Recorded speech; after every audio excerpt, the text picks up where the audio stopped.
Welcome back, viewers. You're watching Trench with Jatra. I'm Shan. This is our rolling coverage of the escalating war in West Asia. Now day 3 of the US-Israel campaign against Iran. Let's hit the headlines first.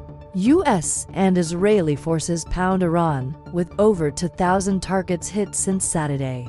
Ballistic missile sites, warships, IRGC bases deep in Tehran devastated. Iran's supreme leader Ayatollah Ali Khamenei confirmed killed in initial strikes, along with top officials including former President Mahmoud Ahmadinejad. Iran retaliates hard.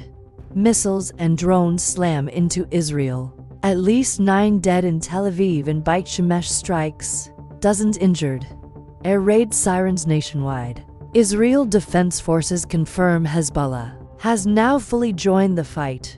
Rockets and drones launched at northern Israel in revenge for Khamenei's death, shattering a year-long ceasefire. IDF responding with heavy strikes on Hezbollah positions across southern Lebanon, including Beirut's suburbs. Images show massive explosions lighting up the night.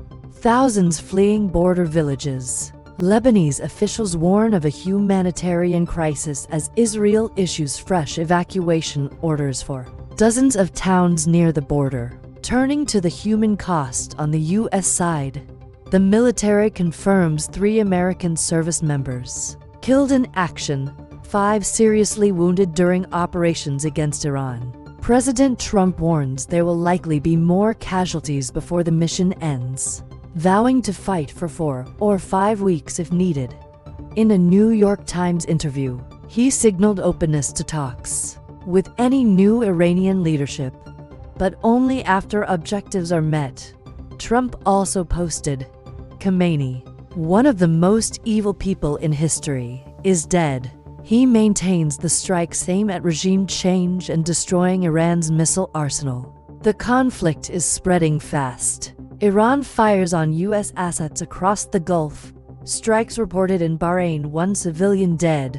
Kuwait, Qatar, UAE, and even Dubai airport disruptions. A suspected drone hits a British air base in Cyprus after the UK allows US use of its facilities for strikes on Iranian missile sites. US allies, Bahrain, Jordan, Kuwait, Qatar, Saudi Arabia, UAE, issued joint condemnation calling Iran's attacks reckless and destabilizing.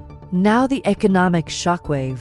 Brent crude surges past $90 a barrel, up over 13% in early trading, as attacks hit tankers near the Strait of Hormuz. At least 3 vessels damaged, crew casualties reported. Iran warns against transit. Major oil majors and tanker owners suspend shipments through the choke point. The strait handles roughly 20% of global oil, about 20 million barrels per day, plus a huge share of LNG. Analysts warn prolonged disruption could push prices to $100 or higher. With a sustained geopolitical premium, Saudi Arabia can reroute some via pipelines, but Iraq, Kuwait, Qatar, Bahrain fully reliant.